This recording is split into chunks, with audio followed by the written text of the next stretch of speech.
I'm Luca Giliberti, contributing writer at Gold Derby, and I'm joined today by Marcia Gay Harden, who is an Emmy nominee this year for her work as Maggie Brener on The Morning Show. And Marcia, let's start right there. First of all, congratulations on your nomination. Thank you. Yeah, this is your second nomination for the show. And I know that when you received your first nomination, you had just finished throwing a wedding for your nephew in upstate New York and weren't aware that the announcement had happened. So was it on your radar this time, or did the good news catch you by surprise again? You make me laugh, Luca. The same thing. I was like in my brain, I knew I even had it on my calendar written down. But by the way, I use an old handwritten calendar, the kind you buy at Staples that are, as big as whatever. That's what I use. And it was on there. But that morning and that week I wasn't thinking about it. And I had been down at the dam, and I live on a lake, and I was down at the dam trying to figure out why water was escaping from this culvert where there is Mhm. something called a butterfly valve over the spillway. And you have to move the open the butterfly valve for water to go like this, and it opens up and water comes through. I'm like, why is that not working? So I was down there doing that in the morning, on the ATV, came back up, the tractor, we'll need to get the tractor down there to pull up the blah, blah, blah. Then I was like looking at the hydrangea. Why are the deer eating all my damn hydrangea? It's pissing me off. And then someone called and said, hey, Marcia. I said, hey, what's up? I said, do you know? I said, no, no, what? You don't know? Like, no, no, what? Hydrangea, the dam, I gotta go.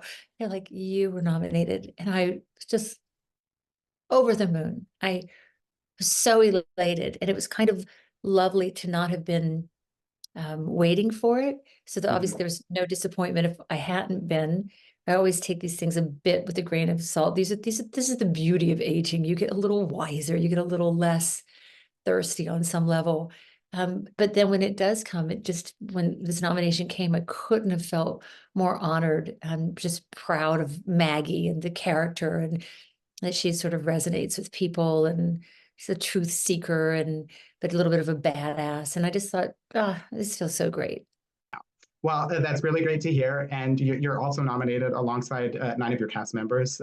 So that must be nice to see the show embrace in such a big way this year. I mean, 16 nominations, that's more than the first 2 seasons combined. So it looks like actors and the TV Academy is really here for the morning show this season, which is Yeah, great to see. it's amazing. It feels really good. I'm really proud of the show and the writers and the actresses, and Reese and Jen, I'm over the moon about anyway. So this is fantastic. Yeah, I can imagine. And you've taken on quite a few guest roles throughout your career, and have actually talked about how one of the biggest or one of the most difficult parts of taking on a guest role is allowing yourself to walk onto a set and tell the other actors that you're willing and ready to play with them. But would you say that that challenge also kind of keeps you on your toes as an actor, and is maybe even the appeal of taking on a guest role? Because I imagine that it's really a great exercise in flexibility. So what's your take on that? It's like you get to be a special um, guest at someone else's party, right? It's not really your party because you didn't start it, and the party's been going on and it's been planned. And in this case, there's so much story that's happening all the time that you're not a part of. So your challenge initially is to say, what is my character's role in this particular scene, in this particular episode? Why suddenly did they bring my character back to do this particular function, which whatever the function is, it could be, let's just say, to generically get someone out of bed. There are many, many other characters who could have done the same thing, but something about your character has a certain weight or resonates in a certain way, so they bring you back to do it. So you have to look at it and go, what is this? What is my function here? What do I need Jen, or rather Alex? What do I need Alex to do? What do I need Bradley to do? What do Reese to do? Mhm. What do I need this person to do? It's not what do I need. What does the story need them to do? And how do I help facilitate that action that then may, in this case, may go on into season 4. So in this particular case, you meet Maggie. This is sort of badass reporter, always keeps people a little bit back on their heels, is unflinching in showing you, when your toupee is askew, sort of, you know what I mean? Like she's that arbiter of truth in a way, Mhm. with a little smile. I love that she was like slightly snickering. It felt like she was constantly snickering a little bit. And yet you trusted her, which is very interesting. because you felt like, oh, you're the one that will expose the idiosyncrasies and hypocrisies Absolutely. of people who are very privileged, in this case, moneyed and famous and on camera. And they're supposed to be the arbiters of truth for us, right? They're supposed to be the ones telling us, and we need to trust them. And she's the one coming in going, wait a minute. So I love that people first kind of liked that little snarkiness about her, and they liked that she could expose these things. And of course, she initially was sort of about the Me Too of it all and the smelling of that. Mm-hmm. Also the demise, then by season 2, the demise of the company. So by season 3, I'm like, okay, the company has fallen apart. Why this one seeming friendly scene with Alex? What is this about? And when I tried to call what it's about, I thought, oh, she's actually sort of boosting Alex to move on to something different, which Alex does then go to Bradley and say, I want to do something different. But is it just friendly? What does Maggie need out of it? What does the show need out of it? Well, if they can move to something different, that might show up in season 4, maybe. I don't know if Mm-hmm. there's what's going to show up in season 4, but maybe that new relationship. So they need someone to spark that. But I think it was also this women being there for other women, because Maggie had previously kind of exposed something in a shameful way, which seemed a departure from her character, to be kind Right. of bent on the pop um, instant gratification of shame Mm-hmm. and shaming. So it didn't quite seem like Maggie, but she'd gone there to sell her book and for her own. So it seems like she's moving into a different direction. And I felt like whatever ulterior motive she had in that scene won't quite play out unless hopefully she's in season 4. But even if I'm not, that those will play out in whatever the storyline goes for season 4. So Mm-hmm. that's kind of hard too, because you go, okay, I'm doing this, but why? How does it fetch? What are the end results of it? What do we get from it? And Yeah. I am definitely a process oriented person, but I'm also a result oriented person. So I'm like, so what is the result? What is the payoff for the thing that she did? And in this case, there may not be for her a big payoff, but for Alex and Bradley and the show, Exactly. it has its own payoff. So I think that's always been just not well, I mean, it's difficult. It's the challenge of it, is to say, what is the character's function now? And then to come in kind of very quickly and briefly and do it and deliver, then you're sort of in and out. But I've been a regular on my shows, and when you see people come in and do that, like you end up understanding from the other perspective how great. I'm so grateful to those actors when they come in and they just kind of nail a scene, and they um, augment something for my character that my character will have to deal with later. Just another challenge, and it's just kind of fun. And so I love it. Listen, I love being on a show that is kind of women centric. Right. Um, and this really is with Reese and Jen, Mimi, Carrie, these at the helm, the directors, and it's very women centric. And I love that. It feels great. Yeah, and I love everything that you just mentioned. And I really want to dig into some of that before we get more into your season 3 appearance. Because something that I really love about Maggie, and that I'm sure is really fun to play, is that she's very enigmatic, right? We don't know a whole lot about her personal life, and she purposely doesn't reveal that much about herself to other people, at least the people we see her interact with on the show.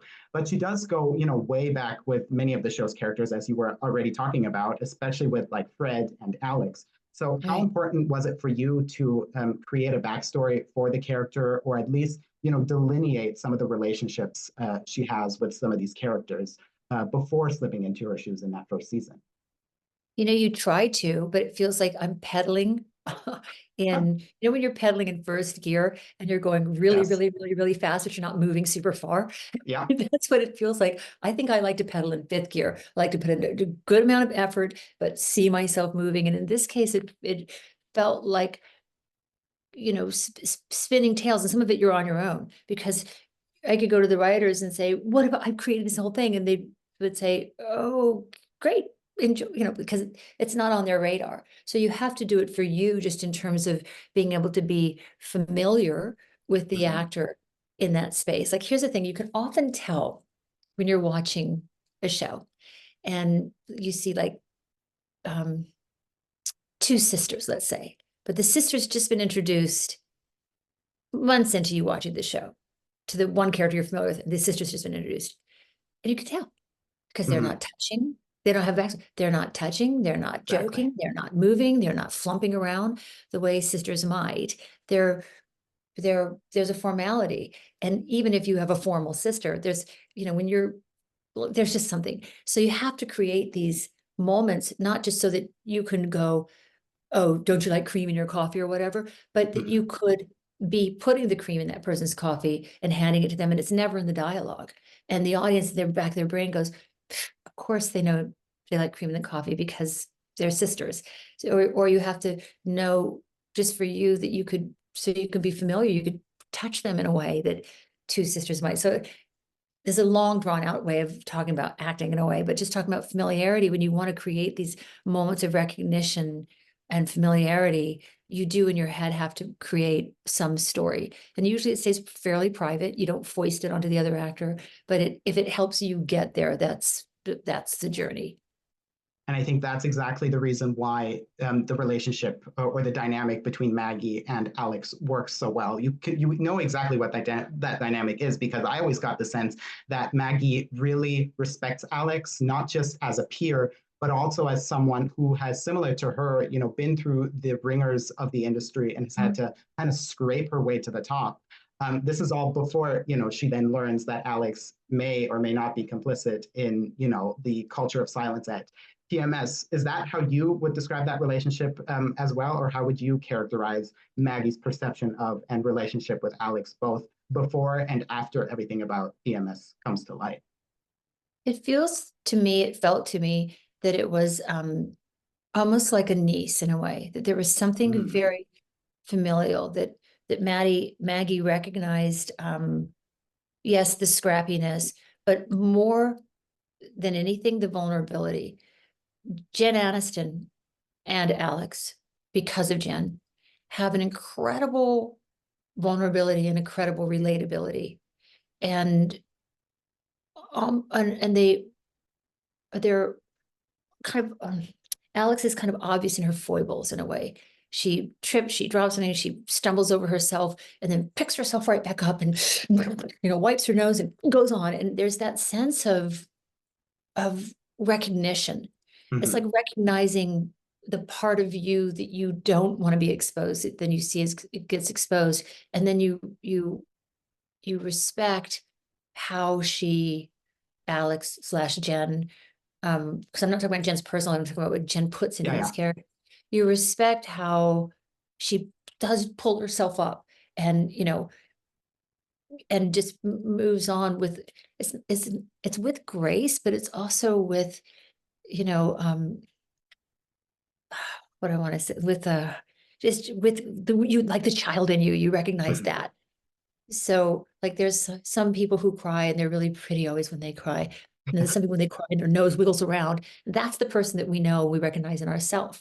And that's this thing that Jen puts this incredible relatability into her character. So I felt like Maggie had watched her come up. Maggie had watched Alex come up, had watched her scrap her way through, expected more of her than she'd gotten, was disappointed in her. But then Maggie herself took a little bit of a twist toward exposing the pop of, you know, instant gratification of shame. And I think also Maggie is a bit of a truth seeker. Mhm. Initially, was a bit of a truth seeker, and so didn't want to see uh, didn't want to see any variances from that in Alex. So held it to a standard. And also Maggie likes seeing people squirm. I think she does like seeing I people, think like I so. don't. I'm this person who will, as soon as I see you squirming, I blah blah blah blah blah blah the dancing seal to make you stop squirming. No, she could just sit there with a pointed question and watch you squirm. And the other fun thing is that the audience often knows, the audience of morning show often knows already when people are lying, right? They've already, Yeah. so they know it. So Maggie comes in as the person going, and now I'm going to catch you in that lie. And of course, that's fun for the audience because they're like, oh, it's happening. Somebody sees it. Somebody's going to call it. And so that was sort of in season 1 and season 2, what she was Yes. doing. By season 3, it's just this very incredible scene of, I'm asking you questions, but I'm not really. I'm Mhm. here to be your friend, but am I really? Are you really going to go work with Corey? Why would you? Aren't you a woman who's strong? Go, go pursue it. You're going to be okay. When the whatever comes for us all, I hope we're on higher ground. You know, the world as we know it might be ending. Look out for yourself. So it's like a warning. Hmm. And like I said, what her ulterior motives are, I'm still not 100% clear about. Hopefully, hopefully there'll be something that shines some light on that. And also, I think the very last thing she says is, "How's Bradley?" Yeah. Just sort of Yeah. like as a, I'm walking out the door. How's Bradley? She had your back, and that to me is probably one of the more important things in the scene is that we we really you really want women to be there for women. Hmm. Um, and in this particular era, in the era of Me Too, you really felt like we were, which, you know, have there's a whole other chapter. But Maggie slightly veered away from that. Alex was veering away from that, and this is a way of Hmm. coming back again. When this person had your back, don't Yes. ignore the strength of a real bond, because both of Hmm. them are incredibly moral people, right? Yes. On some level, whether you silence or don't, there's always reasons for why people do what they do. Not forgiving any of it, but I'm just saying there's reasons. And I think one of the last reasons, one of the last scenes that I had with Bradley, with Reese, was where she was saying, you know what, people change and we don't always have to hold people's hands to the fire. And I thought that was a really interesting scene as well, because I do feel like we had come in our country, we come to a moment where someone, you know, pats somebody on the back, a man pats a woman on the back, and it's sexual harassment, unasked for. I'm Hmm. uncomfortable. And Hmm. I know it's completely politically wrong, and I will cast myself as, you know, an awful person on some level to say this, but being uncomfortable isn't always the worst thing in the world. And just because someone is uncomfortable, it doesn't mean that a person should lose their career or that people should be fired. It doesn't mean that there's no room for understanding and improvement. And being uncomfortable became this real arbiter um, for a correct workplace. And I think, yeah, but I'm actually uncomfortable that you're uncomfortable. I'm uncomfortable that you're not comfortable with sometimes a little more broad joking. That makes me uncomfortable. It makes me so then you get into this really, like, you know, arbitrary idea of what comfortable is, and it's um you know, through the eyes of the observer, but it gave a lot of power to being Yes. uncomfortable. So I thought that was a really interesting scene that they'd written for Bradley and Maggie, for Bradley to get to say those things. You know, that being uncomfortable isn't the be all and the end all. And we have to be careful about why we castigate people. Yeah, absolutely. And we have time for one more question. I kind of want to dig into, how we last see Maggie in season two, which is with her interview with Bradley, and then how we see her in the ninth episode of the third season, because I don't think anyone would say she has like completely changed, right? She's still very much the same person, God, I but hope you she can hasn't. tell. Yeah, exactly. Right. Exactly. But you can tell that there is a bit of change somewhere because, when she stops by Alex's office, she assures her that she's not in the shame business anymore. And is there kind of out of respect for everything that Alex has accomplished. She's kind of there, or we think she might be there because she has Alex's best interest at heart. So, what do you think happened between the last time we saw her in season two and this episode that may have prompted her to do some reflecting maybe and to change her ways, for the lack of a better term? Would you say it was her interview with Bradley that initiated that, or what do you think happened there, if anything at all? It's a good question, because this is our world. I would have to say it's the interview with Bradley, because that's the world that we know, right? To say, Mm-hmm. no, it had nothing to do with that, then I'm just pulling in shit that you don't know. To say it was all about that, I would have to think that that made her think, gave her pause. I have to think that Maggie's book sold really, really well, and it didn't feel very good. And that it was over very quickly. So it's like a sensational, now you see it, now you don't. It was sensational, but then what's the value? What is she left with?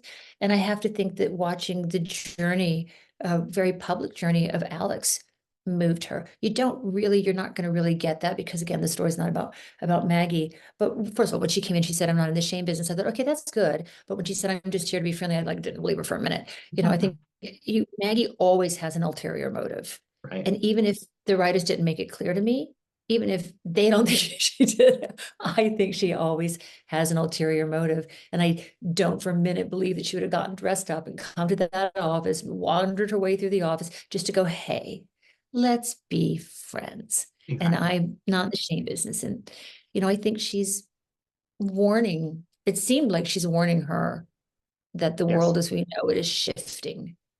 And it seems like Maggie needs her own reconciliation on some level. But why? Does she want to work for the company? I don't know. Those are all things I can imagine that you will never see the light of day if they don't have it in there's not something in season 4. But it had to do with also the final gift of she and Bradley. Otherwise, why connect me to Bradley again, right? So these are like the mysteries of trying to figure out the writing and what it can be. But to say I'm not in the shame business and then end it with Bradley kind of tells me that interview meant something, right? Absolutely. And that's why I asked, because I had the feeling that the writers must have thrown that line in there for a reason. And I think that whole exchange between Alex and Maggie is so fascinating, because like you, I was like, do I really trust everything she's saying here? Because I'm not sure. I don't think she would go there to make amends. She doesn't seem like Right. someone that would even think she needs to make amends with Alex, right? She may acknowledge that her focus on Alex's affair with Mitch and the tell-all book may not have been, completely fair, but I don't think she would ever say, oh, that was a mistake and I need to apologize for it. So that's Right. kind of the impression I had. And she respects her and she does not want to see her go down. She Mhm. doesn't want to see her go down. And just as a successful woman in the world, and the respect that she has for her. And like I said, there's something bizarrely familial in the way that I feel for Jen and the way that I think Maggie feels for Alex. It's just like, I adore Jen. I adore Reese, but I just, can't say enough about, and you want to see them be successful. You want to, well, and they are, but I think Maggie doesn't want to see Alex stumble and get in her own way. That stumbling. And so, and to be true, Alex has been stumbling. And after this meeting, kind of goes, okay, let's do it ourselves, wipes the nose and moves on. Yeah, absolutely. And I can't wait to see where the storyline goes. I hope we get to see Maggie again in season 4 or any upcoming season. But until then, Marcia, thank you so much for taking the time to talk me through the character and through your Emmy nomination. Congratulations again. So yeah, thank you so much. Thank you, Luca.